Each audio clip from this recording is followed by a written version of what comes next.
I'm okay, I'm fine. Kincana, Kincana, teng neng neng neng neng. Ku menahan rasa sakit, rasa sakit. Few moments later. You don't even know my name, I'm super shy, but wait a minute while I make you mine, make you mine. 떨리는 지금도 you're on my mind all the time. I wanna tell you, but I'm super shy, super shy. Dalam bisnis, piutang usaha lanjutan adalah bagian dari laporan keuangan yang wajib dipahami oleh pembisnis. Tanpa mengidentifikasi piutang usaha, kamu tidak tahu apakah bisnis kamu profitable alias menghasilkan keuntungan atau tidak. Yuk simak penjelasan lengkap tentang piutang usaha lanjutan berikut ini.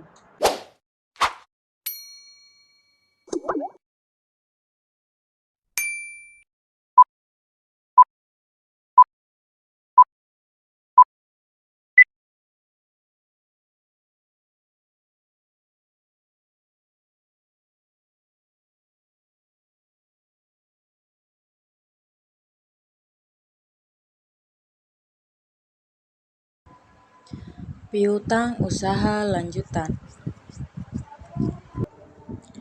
Pengertian: piutang usaha lanjutan mengacu pada piutang yang timbul dari penjualan barang atau jasa kepada pelanggan, yang merupakan bagian dari operasi bisnis normal perusahaan, dan biasanya memiliki jangka waktu pembayaran lebih panjang daripada piutang usaha biasa.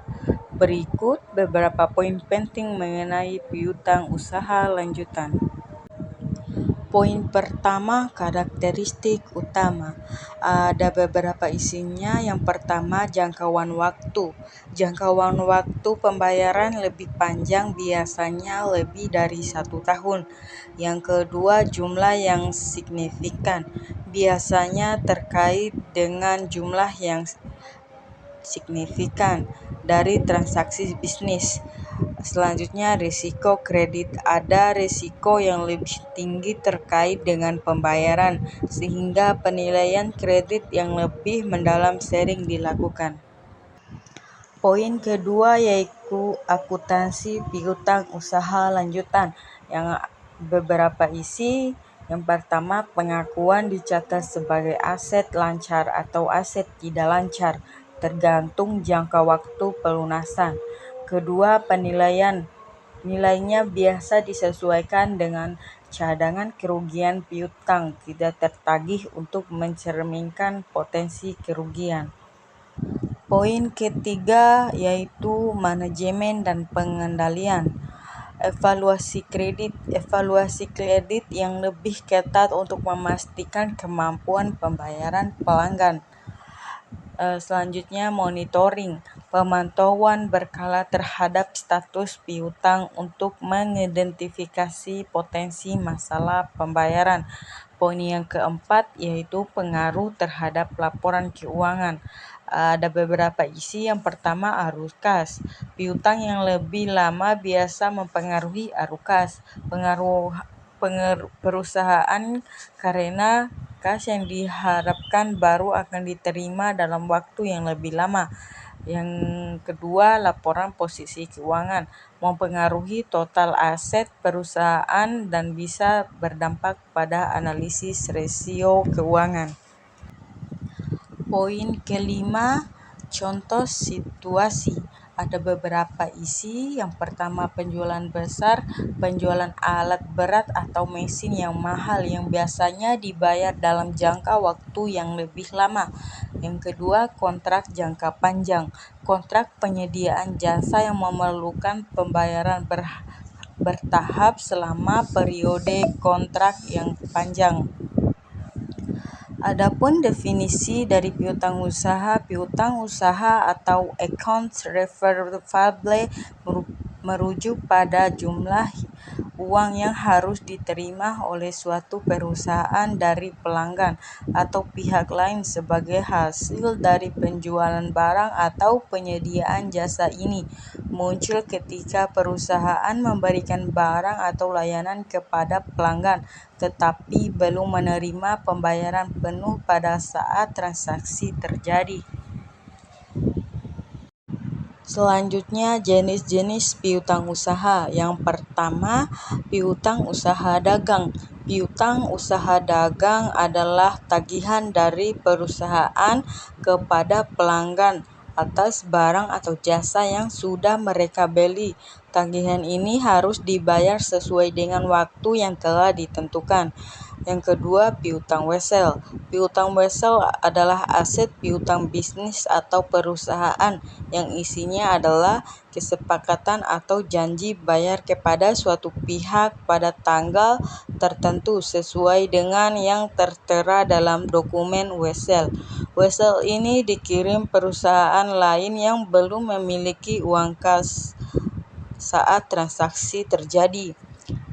Dan yang ketiga, piutang lainnya. Piutang lain-lain disebut juga sebagai piutang bukan dagang. Kategori piutang ini punya beberapa jenis turunan piutang, yakni piutang lancar, piutang tidak lancar, dan piutang yang dihapuskan. Terdapat 3 jenis piutang sebagai yang sudah kita sebutkan dalam materi sebelumnya, dan salah satunya adalah piutang lain-lain. Mengutip dari Wikipedia, piutang lain-lain adalah piutang yang timbul bukan dari kegiatan operasional perusahaan atau dari transaksi penjualan. Karena itu, piutang ini diklarifikasikan dan dilaporkan pada bagian terpisah di neraca keuangan. Jika piutang lain-lain diharapkan akan tertagih dalam jangka waktu 1 tahun, akan masuk ke dalam aktivitas lancar. Namun, jika penagihannya tertagih lebih dari 1 tahun, akan termasuk ke dalam aktiva tidak lancar dan dilaporkan di bawah investasi pada neraca keuangan. Jenis piutang lain ada beberapa jenis piutang yang termasuk ke dalam other receivable, di antaranya piutang bunga, yaitu pendapatan berupa bunga interference yang belum diterima namun telah dimasukkan ke dalam pendapatan basis akrual. Pendapatan bunga ini dapat berasal dari bunga atas pinjaman dari perusahaan ke pihak lainnya. Kedua, piutang pajak, yaitu piutang yang terjadi karena adanya kelebihan bayar pajak perusahaan. Sebagai contoh, perusahaan ternyata kelebihan setor kepada pajak pusat negara sehingga lebih bayar tertentu menjadi piutang perusahaan. Yang ketiga, piutang karyawan, yaitu piutang yang timbul ketika perusahaan memberikan pinjaman dana atau kredit kepada karyawannya. Sebagai contoh, perusahaan memberikan pinjaman dana kepada karyawan dan akan dibayarkan dengan potongan gaji setiap bulannya. Pinjaman ini termasuk ke dalam piutang karyawan. Pembahasan selanjutnya, piutang usaha lanjutan. Piutang usaha lanjutan adalah piutang yang lebih kompleks dibandingkan dengan piutang usaha biasa. Mereka sering melibatkan kondisi atau persyaratan tambahan yang mempengaruhi bagaimana piutang tersebut diakui, diukur, dan dilaporkan dalam laporan keuangan. Berikut beberapa kategori piutang usaha lanjutan. Kategori pertama yaitu piutang diskonto. Piutang yang telah dijual atau didiskonto ke pihak ketiga dengan nilai yang lebih rendah dari nilai normalnya. Perusahaan yang mendiskonto piutang akan menerima uang tunai lebih cepat, tetapi dalam jumlah yang lebih sedikit. Yang kedua, piutang bersyarat. piutang yang tergantung pada terpenuhnya kondisi tertentu. Misalnya, piutang akan dibayar jika pembeli mencapai target penjualan tertentu atau jika kondisi kualitas barang terpenuhi. Yang ketiga, piutang subordinasi. Piutang yang memiliki prioritas lebih rendah dibandingkan dengan piutang lain. Dalam hal pembayaran, piutang ini biasanya hanya dibayar setelah piutang lain yang lebih senior telah dilunasi. Yang keempat, piutang palsu atau fiktif. Piutang yang tidak berdasarkan transaksi nyata dan seringkali timbul akibat kesalahan pencatatan atau aktivitas kecurangan. Pengelolaan dan penanganan piutang jenis ini sangat penting untuk menjaga integritas laporan keuangan. Yang kelima, piutang dalam sengketa. Piutang yang diperdebatkan oleh pihak pembeli dan belum diselesaikan ini bisa terjadi karena perselisihan tentang kualitas produk, layanan yang disediakan atau ketidaksesuaian jumlah pembayaran. Yang keenam, piutang jangka panjang. Piutang yang jatuh temponya lebih dari 1 tahun. Piutang ini seringkali melibatkan perjanjian pembayaran bertahap atau memiliki persyaratan pembayaran yang lebih kompleks. Yang ketujuh, piutang dengan suku bunga. Piutang yang sering dikenal bunga atau jumlah yang belum dibayar. Piutang ini sering terjadi pada penjualan kredit dengan jangka waktu panjang. Yang kedelapan, piutang tak tertagih. Piutang yang diharapkan tidak dapat ditagih dan seringkali dihapuskan dari pembukuan setelah periodik tertentu.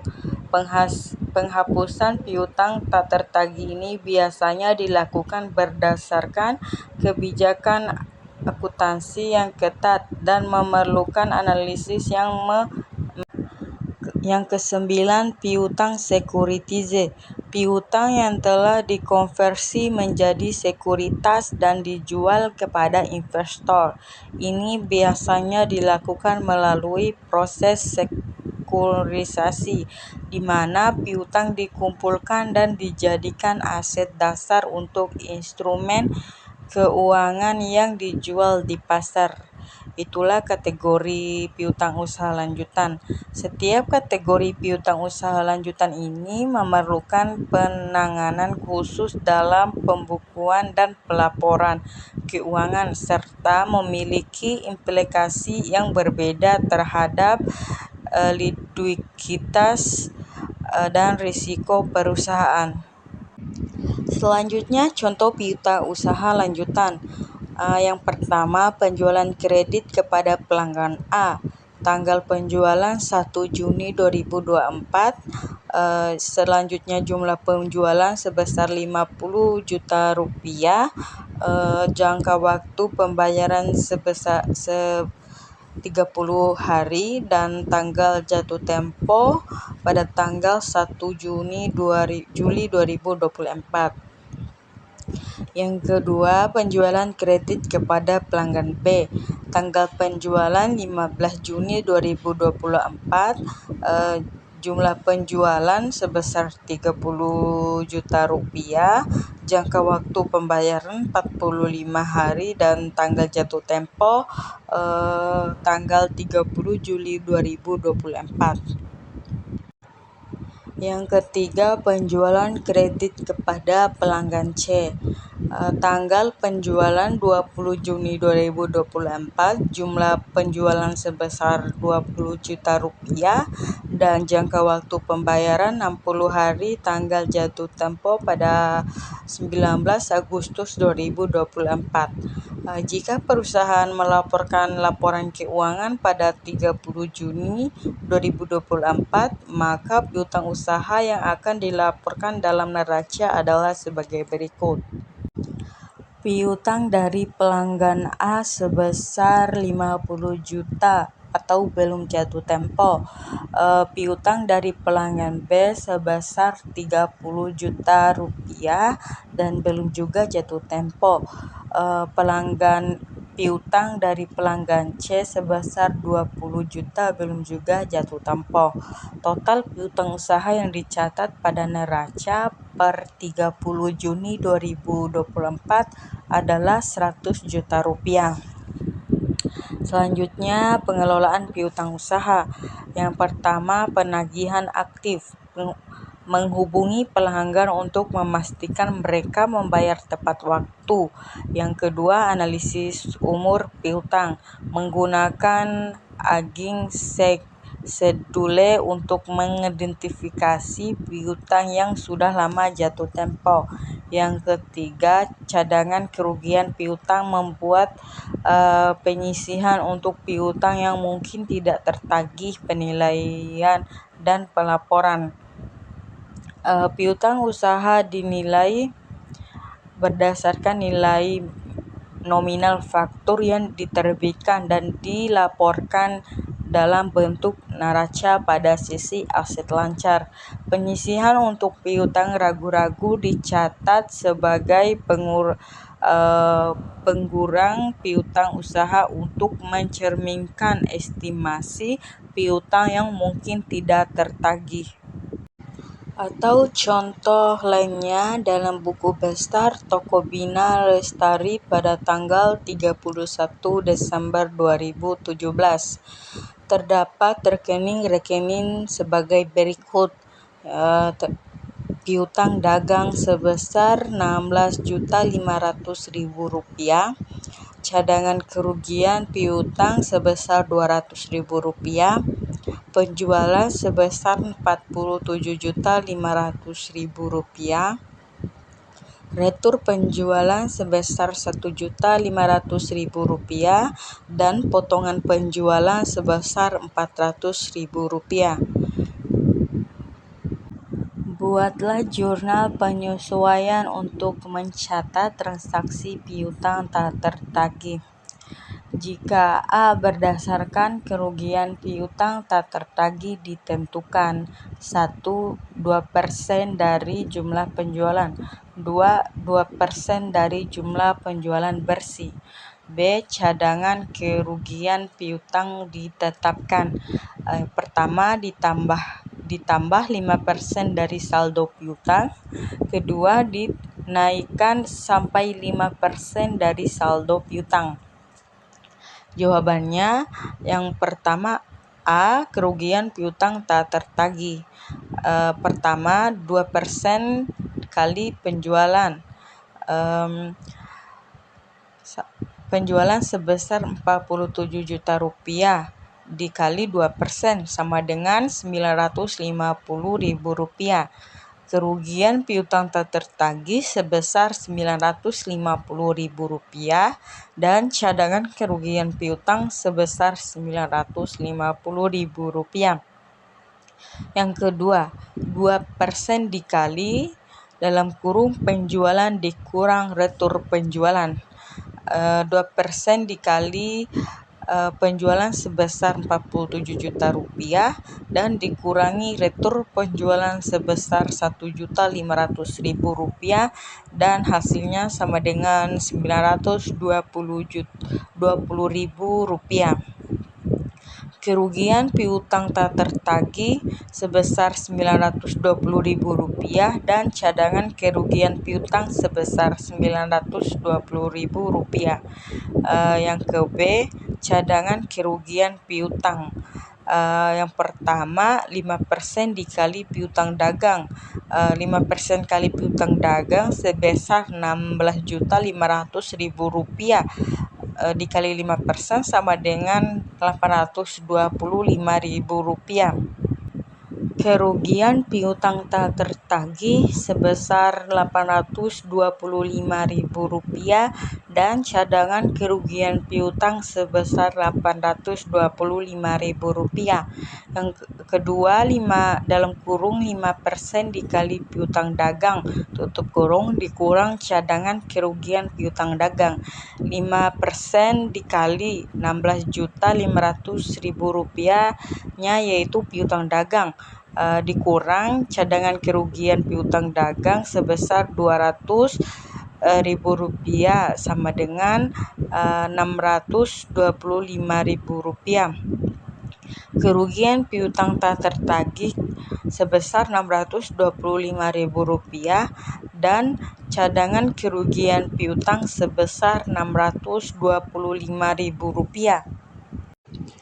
Kesimpulan dari materi piutang usaha lanjutan, yaitu definisi piutang usaha lanjutan adalah jumlah uang yang diharapkan akan diterima oleh perusahaan dari penjualan barang atau jasa yang dilakukan secara kredit. Piutang ini yang tercatat sebagai aset dalam neraca sehingga pembayaran diterima. Contoh praktis. Contoh piutang usaha mencakup penjualan kredit dengan berbagai tanggal penjualan dan jangka waktu pembayaran. Dalam laporan keuangan, piutang jatuh tempo namun belum tertagih dilaporkan secara jelas untuk memberikan gambaran dan mengenai aset lancar perusahaan. Baik, itulah tadi materi tentang piutang usaha lanjutan yang bisa saya sampaikan. Jika ada kurangnya, saya mohon maaf. Billahi fil sabilil haq fastabiqul khairat. Wassalamualaikum warahmatullahi wabarakatuh.